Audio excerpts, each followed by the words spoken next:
যারা আমাদের রেমিটেন্স যোদ্ধা রয়েছে বিশ্বের বিভিন্ন প্রান্তে, যারা প্রবাসী রয়েছে, আমাদের এই ছাত্র জনতার অংশগ্রহণে সফল গণঅভ্যুত্থানটির ক্ষেত্রে রেমিটেন্স যোদ্ধাদের বিশেষ অবদান রয়েছে।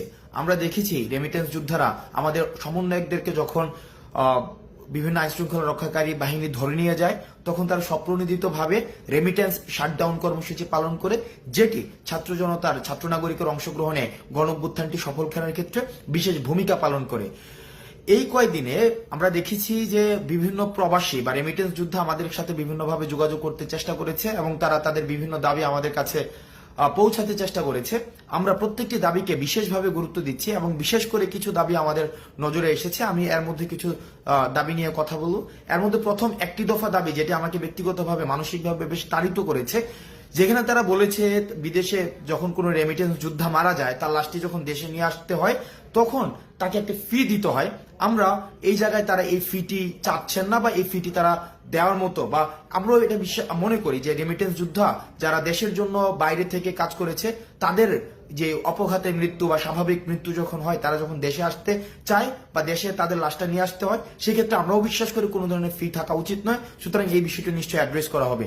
দ্বিতীয় যে একটি গুরুত্বপূর্ণ বিষয়, সেটি হচ্ছে প্রবাসীরা যখন দেশে আসে, এয়ারপোর্টে তাদের নানাবিধ হয়রানির শিকার হতে হয়, তাদের তৃতীয় শ্রেণীর নাগরিকের সেখানে হচ্ছে মর্যাদা দেওয়া হয়। আমরা চেষ্টা করব এই বিষয়টিকে খুব দ্রুত সময়ের মধ্যে অ্যাড্রেস করা, তাদের জন্য যথাযথ মর্যাদা নিশ্চিত করা হয় এবং বিদেশ থেকে তারা যেসব জিনিস নিয়ে আসে সেগুলো যেন যথাযথভাবে খুব সেফলি তাদের কাছে হস্তান্তর করা হয়।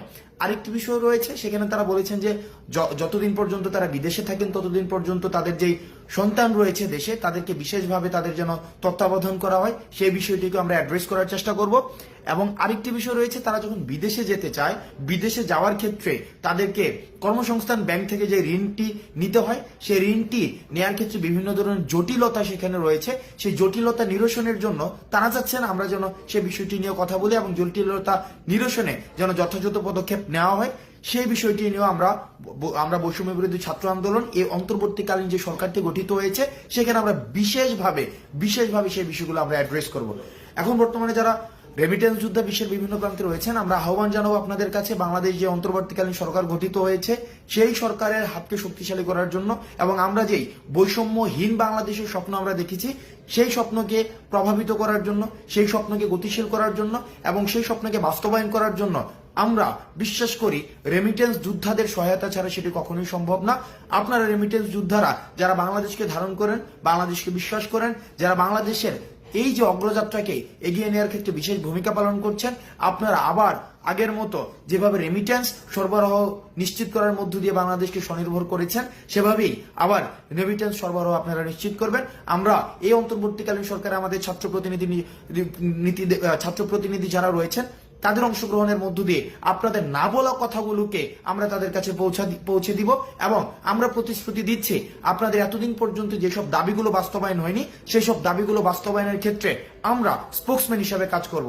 আপনারা বিশ্বের যে প্রান্তে থেকে বাংলাদেশকে প্রতিনিধিত্ব করছেন, আপনাদের সবাইকে সালাম জানাচ্ছি। সালাম আলাইকুম।